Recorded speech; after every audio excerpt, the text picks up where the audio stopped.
Hello guys, welcome back to my channel Ishita's lifestyle. তো আজকে আমি তোমাদের সাথে শেয়ার করতে চলেছি একটা রান্নার রেসিপি।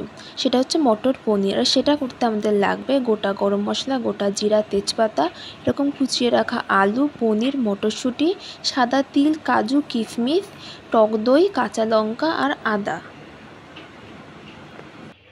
এরপর আমাদের দুটো পেস্ট বানিয়ে নিতে হবে, একটা সাদা তিল, কাজু আর কিশমিশ দিয়ে, আর একটা হচ্ছে গিয়ে কাঁচা লঙ্কা, আদা, গোটা জিরা আর টমেটোর পেস্ট। এবার আমরা গ্যাসের মধ্যে ফ্রাই প্যান বসিয়ে দেব। ফ্রাই প্যানটা গরম হয়ে গেলে তার মধ্যে দিয়ে দেব কিছুটা সাদা তেল। সাদা তেলটা যখন একটু গরম হয়ে আসবে তার মধ্যে দিয়ে দেব অল্প একটুখানি নুন। নুনটা একটুখানি যে গরম হয়ে যাবে তার মধ্যে আমরা দিয়ে দেব আমাদের যে কেটে রাখা পনিরগুলো ছিল সেই পনিরগুলোকে।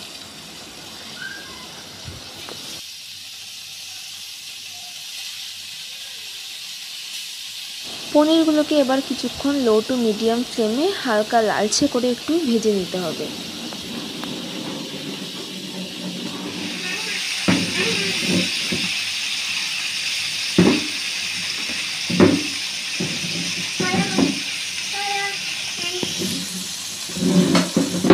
এই টাইমে কিন্তু গ্যাস হাই করা যাবে না, গ্যাস হাই করলে কিন্তু পনির পুড়ে যাওয়ার চান্স থাকে।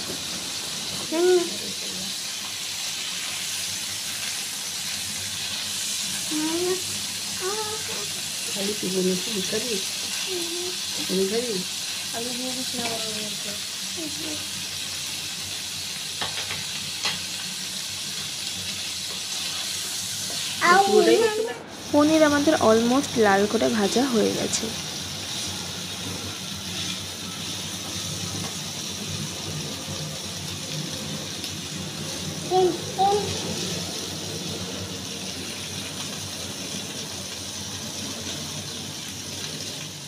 এইবার পনিরগুলোকে আমরা আলাদা করে একটা বাটির মধ্যে তুলে রেখে দেব।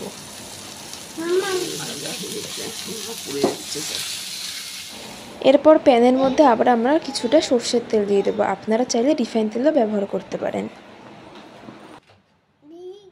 এইবার তেলটা একটু গরম হলে এর মধ্যে দিয়ে দেব কেটে রাখা আলুগুলো।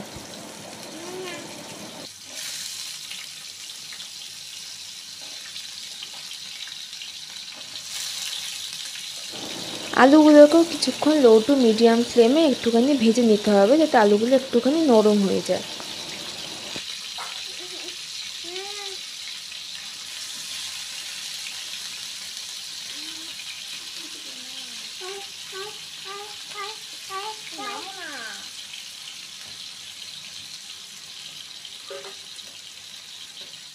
এবার এর মধ্যে দিয়ে দেব সামান্য পরিমাণে একটু নুন। নুন দিয়ে ভালো করে একটু নাড়িয়ে নেব আলুটাকে।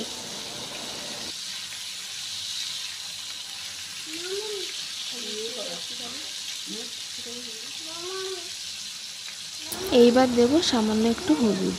হলুদ দিয়েও ভালো করে আলুগুলোকে নাড়িয়ে নেব।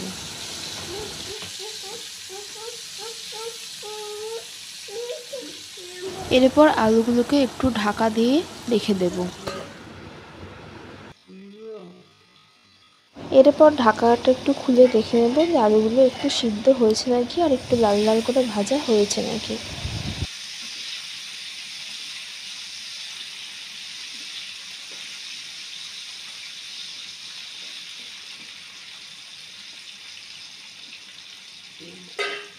এবার আলুগুলোকে আমরা একটা বাটির মধ্যে আলাদা করে তুলে রাখবো।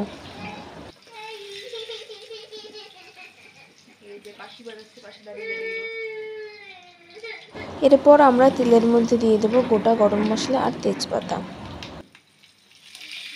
মশলাগুলো একটুখানি ভাজা ভাজা হয়ে গেলে এর মধ্যে দিয়ে দেবো আগের থেকে রেডি করে যে পেস্টটা রেখেছিলাম, আদা, জিরা, কাঁচা লঙ্কা আর টমেটো, সেই পেস্টটা এবার এর মধ্যে দিয়ে দেব।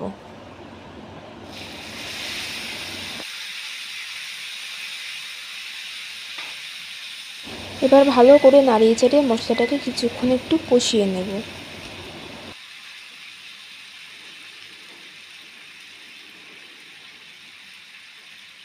এবার এর মধ্যে দিয়ে দেবো সামান্য হলুদ গুঁড়ো,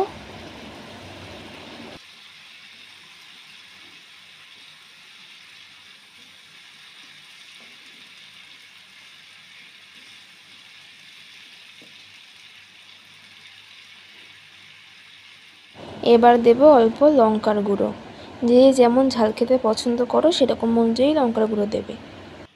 এইবার এর মধ্যে দিয়ে দেব আগের থেকে যে মটরশুঁটিগুলো আমরা রেখে দিয়েছিলাম, সেই মটরশুঁটিগুলো এর মধ্যে দিয়ে দেব। মটরশুঁটিগুলোকে ভালোভাবে একটু মশলার সাথে কষিয়ে নেব। এরপর দিয়ে দেবো আগের থেকে ভেজে রাখা আলুগুলো, আর সামান্য একটু নুন দিয়ে ভালো করে মশলার সাথে আলুগুলোকে মিশিয়ে নেব। এবার এর মধ্যে আগের থেকে যে কাজু কিশমিশ আর সাদা তিলের পেস্টটা আমরা রেডি করে রেখেছিলাম, সেই পেস্টটা দিয়ে দেব। পেস্টটা দিয়েও ভালো মতো একটু নাড়িয়ে নেব।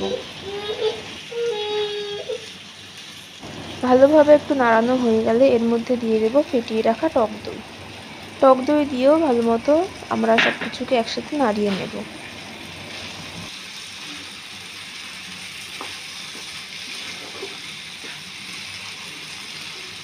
এবার দেব সামান্য একটু চিনি। চিনিটা দেওয়া হচ্ছে টক দইয়ের যে টেস্ট, সেই টেস্টটাকে ব্যালেন্স করার জন্য। এবার টক দইয়ের যে বাটিটা, সেটা দিয়ে সামান্য একটু জল দিয়ে দেব। জল দিয়ে এবার যে যেরকম ঝোল রাখতে পছন্দ করবেন সেই অনুযায়ী বুঝে জলটা দিয়ে দেবেন।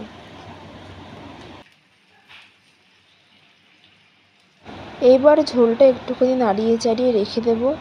ঝোলটা একটুখানি যখন ফুটে উঠবে, ফুটে উঠলেই আমরা এর মধ্যে দিয়ে দেব যে আমরা পনিরগুলো আগে ভেজে রেখেছিলাম, সেই পনিরগুলো।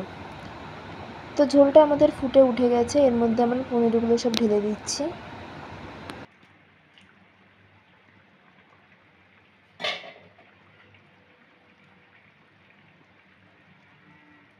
এবার ভালো করে নেড়েচেড়ে একটু ঢেকে রেখে দেবো কিছুক্ষণ। এবার ঢাকাটা খুলে দেখে নেব। আমাদের পনির কিন্তু অলমোস্ট রেডি। আর নামানোর আগে সামান্য একটু ঘি আর গরম মশলা দিয়ে কিছুক্ষণ স্ট্যান্ডিং টাইমে রেখে নামিয়ে নিলেই আমাদের মটর পনির রেডি হয়ে যাবে।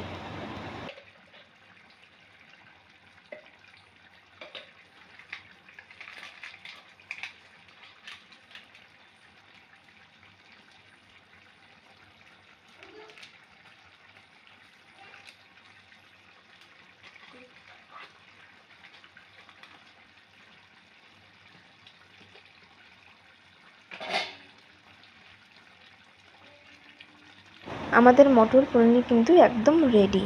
এবার আমরা এটাকে একটা বাটির মধ্যে তুলে রাখবো।